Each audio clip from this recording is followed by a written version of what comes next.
except in Uttar Pradesh and parts of some states, practically every child is in school.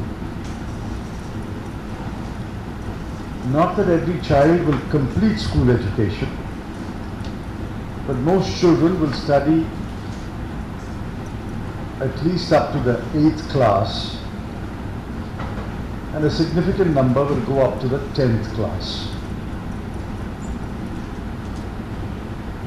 Dropout ratio rises rapidly at that level, but that's a separate issue which has to be addressed separately. So in a sense, unlike 50 years ago, every child today is a student. For 5 years, or for 8 years, or for 10 years, every child is a student. And after completing whatever education the child can get, the child has to become a farmer or a worker or a self-employed person. Most people will look for jobs. It's all nice to say, why don't you become a job giver instead of job seeker? But if everybody becomes job givers, who will become employed under that job giver? For every job giver, there has to be 10, 20 job seekers. Even somebody opens a barber saloon or a laundry, he can be self-employed, he can give jobs, he can give jobs to 2 or 3 people, 10 people, 15 people, but eventually those 2 or 3 or 10 or 15 will be job seekers who need jobs. Most people in most countries hold jobs. A very small number employ people, they are employers.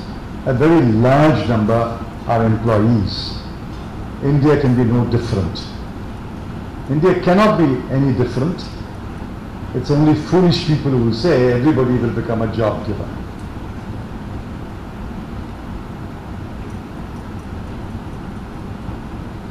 Therefore, all these issues are interrelated.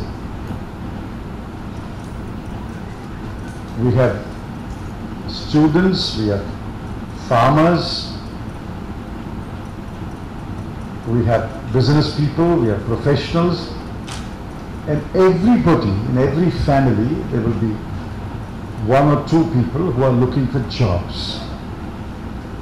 In my view, the most important challenge any country faces jobs.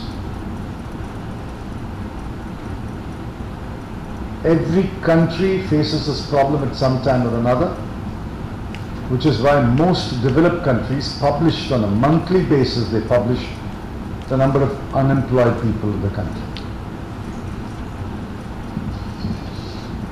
In a larger sense, India has had a very mixed record of tackling unemployment. And there are many reasons. The first reason is a very large number do not work. They are not in the job market.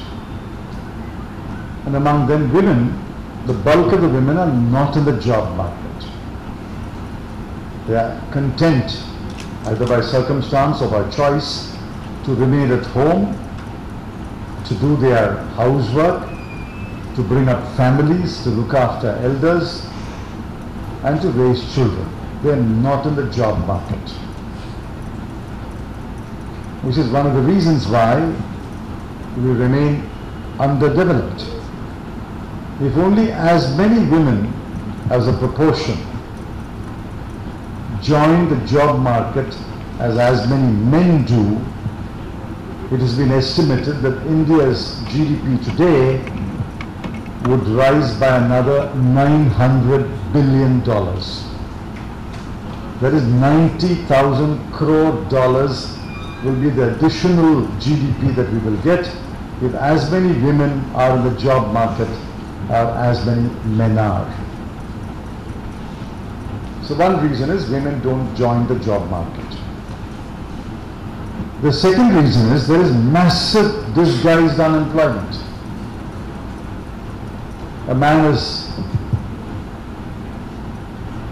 2 or 3 boys. One boy grows up, then he says, come to the farm, work with me on the farm. The farmer was doing the work all alone, now has a son to help him on the farm. The second boy grows up, the farmer says, you also come and work on the farm. So where one person was working and 2 persons were working, now 3 persons are working. The third child grows up, they say, you also come and work on the farm. Now that doesn't mean 4 jobs are being created. It's still the job of 1 person, maybe the job of 2 persons, which instead of 1 or 2 persons doing that job, 3 persons are doing it, 4 persons are doing it. There is disguised unemployment. You think your children are unemployed, they are really not employed. There is disguised unemployment. The third is open unemployment. You go to any town, any mohalla, any village, you will find dozens of young men loitering around. You go to any city, any town, in the evening, you will find people loitering around, gathering in groups of 5 or 10 and chatting.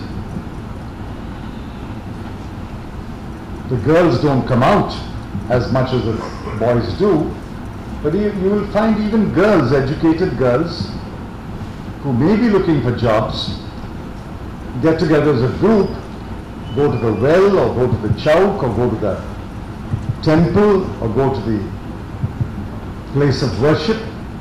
5 or 6 girls or 5 or 6 young women, you will find them, they are unemployed and they don't know what to do. There's massive unemployment of that level. So in many ways, this country has had a mixed record of providing jobs. The ironic part is not that there are no jobs to be created. Hundreds of productive jobs can be created immediately, but the government of the day is so incompetent that it does not know how to create jobs. Let me give you some numbers of the jobs that have been created which remain unfilled. It's a cruel irony in a country like India, where you have massive numbers of men and women who are looking for jobs, and on the other hand, you have massive number of jobs which are unfilled.